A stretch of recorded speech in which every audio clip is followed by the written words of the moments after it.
beneficial commercial partnership and B2B business promotion between Pakistan and Egypt. Number 3, once these 2 steps are done, Pakistan and Egypt Business Forum will also be established.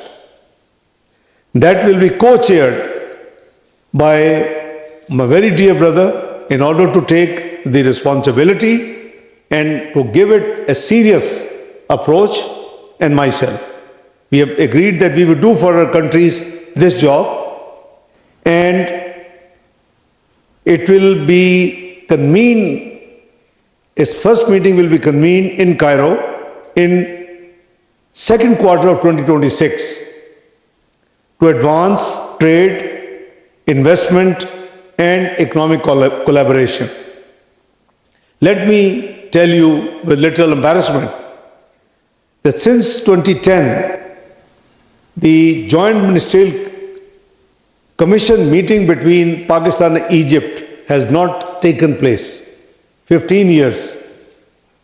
So we have decided, and nor the bilateral political consultations. So we have decided that in the first quarter of 2026, the senior officials will hold bilateral political consultation. From my brother's side, he has nominated one of the assistant minister to head the Egypt delegation. It is due in Pakistan, and from Pakistan side, it will be the Foreign Secretary of Pakistan who will lead the bilateral political consultations. They will do the entire preparatory work and agenda for the Joint Ministerial Commission meeting, which has not taken place for 15 years, to be held in the second quarter of 2026 with mutual consultation of the foreign offices to fix the mutually convenient dates for this purpose. Let me also avail sincere thanks to my brother. He has been very generous and very kind to announce doubling of the scholarship for scholars of Pakistan who wish to study higher studies in Al-Azhar University. The scholarships would be doubled this year, and the main focus would be that under the Quran and Hadaya, the religious domain, while staying in the religious domain, Al-Azhar University carries courses how to eliminate terrorism. So these scholars and religious leaders who will avail these scholarships will get trained as per Quran, as per Sunnah, as per Hadaya, how to take on this menace rooted out of Pakistan, inshallah. So brother, I am most grateful for your visit. You've been very kind. We have been meeting frequently at UN, D8, in United Nations, in cognitive meetings. So we are almost meeting very frequently. I think at least this year we have met at least a half a dozen times, if I'm not wrong. Yes, absolutely. Alhamdulillah. Thank you so much. Over to my brother, His Excellency, Foreign Minister of Egypt. Well, thank you so much. Bismillah ar-Rahman ar-Rahim. My dear brother, Senator Muhammad Ishaq Dar, Deputy Prime Minister and the Minister of Foreign Affairs of Pakistan, esteemed members of the media, allow me at the outset to convey Egypt's sincere condolences and sympathies to the people and the government of Pakistan for the tragic loss of life and injuries caused by the recent terrorist attacks in Islamabad and in Peshawar. We stand in solidarity with Pakistan in the fight against violent extremism and terrorism. Ladies and gentlemen, dear brother, it's a true pleasure and a great honor to be in the brotherly Islamic Republic of Pakistan. I express my deep gratitude for the warm welcome and the generous hospitality extended to me and my delegation by you, dear brother Ishaq Dar. Egypt and Pakistan, as you correctly mentioned, share strong and historic ties based on shared faith, culture, and geopolitical interest. This is evidenced by a long history of friendship, mutual respect, cooperation, and conversions on many regional and international issues. Cultural interaction and people-to-people relations have deep and solid roots for many decades. The famous Egyptian singer Kulthum has sung the words of the great Pakistan poet and philosopher Muhammad Iqbal to give an example. Bearing in mind those strong and historic ties, our extensive and constructive discussions today have focused on how to enhance partnership that exists between Egypt and Pakistan, and reaffirmed our commitment to further strengthen and deepening the bilateral cooperation across all areas, including political dialogue, economic partnerships, trade, investment, security and defense cooperation, and cultural and educational exchanges, in a way that reflect our shared values and delivers tangible benefits for our two nations.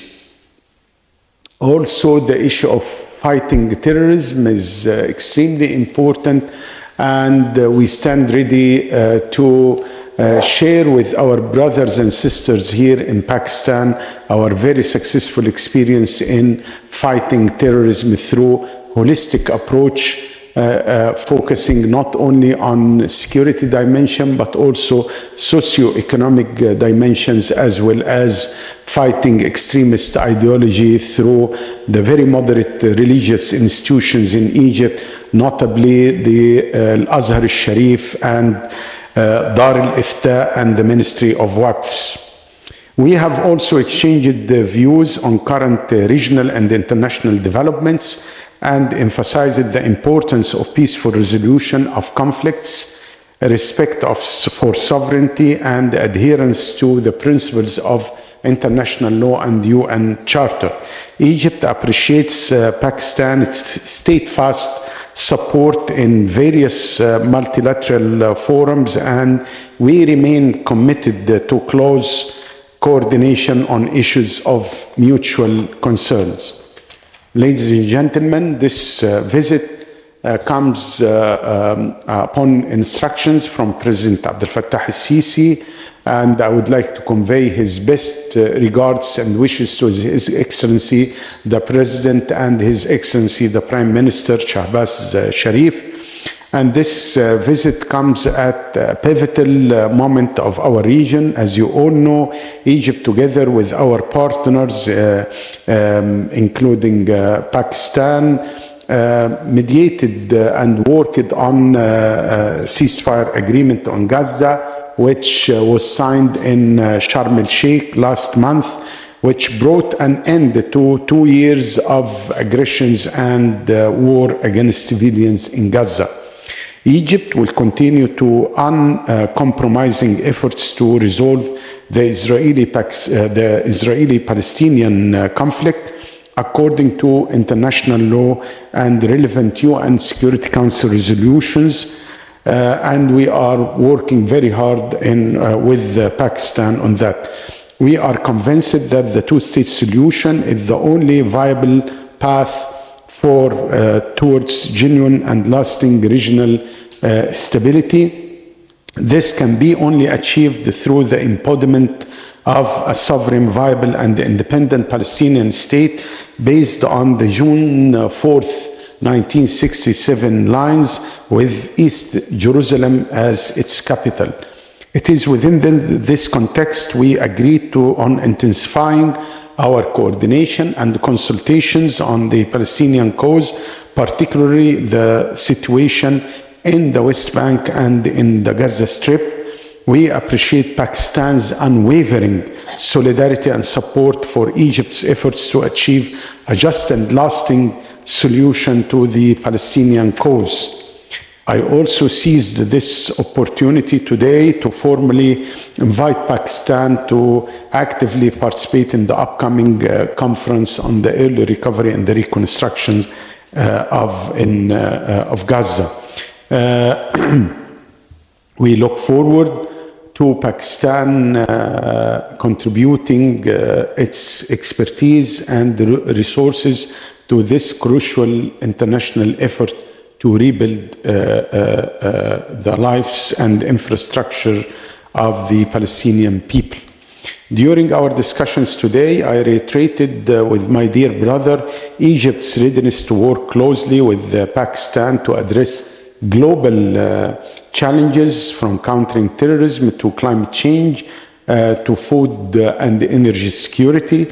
We reaffirmed our strong commitment to multilateralism and to coordinating our positions in pursuit of stability in both Middle East and South Asia.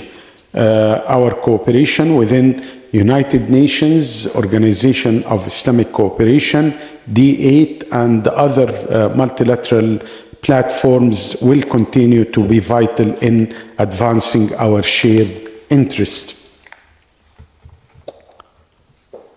In the security domain, we have agreed to intensify our coordination to counter cross-border terrorism and extremism. Furthermore, we are eager to leverage the spiritual and intellectual leadership of Al-Azhar al-Sharif to strengthen our joint efforts in promoting moderate discourse and combating extremist ideology.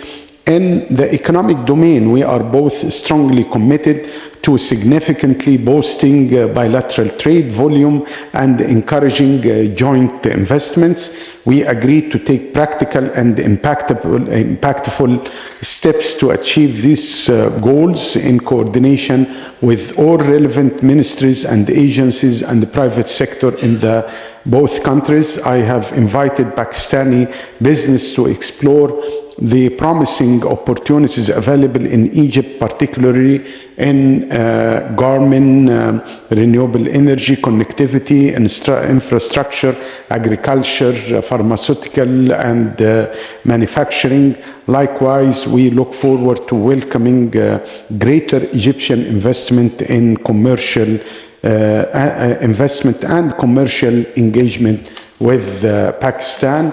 Ladies and gentlemen, this visit is a reaffirmation of the strong and profound bond between the two countries. I am confident that the outcomes of our meetings will pave the way for a new chapter of friendship, of partnership, one that is more dynamic, more comprehensive, and more responsive to the needs and aspirations of our two peoples and nations. I thank the government of Pakistan once again for its generous hospitality, and I look forward to continued dialogue and cooperation as we advance our shared vision for stability, prosperity, and justice. I do thank you, my dear brother.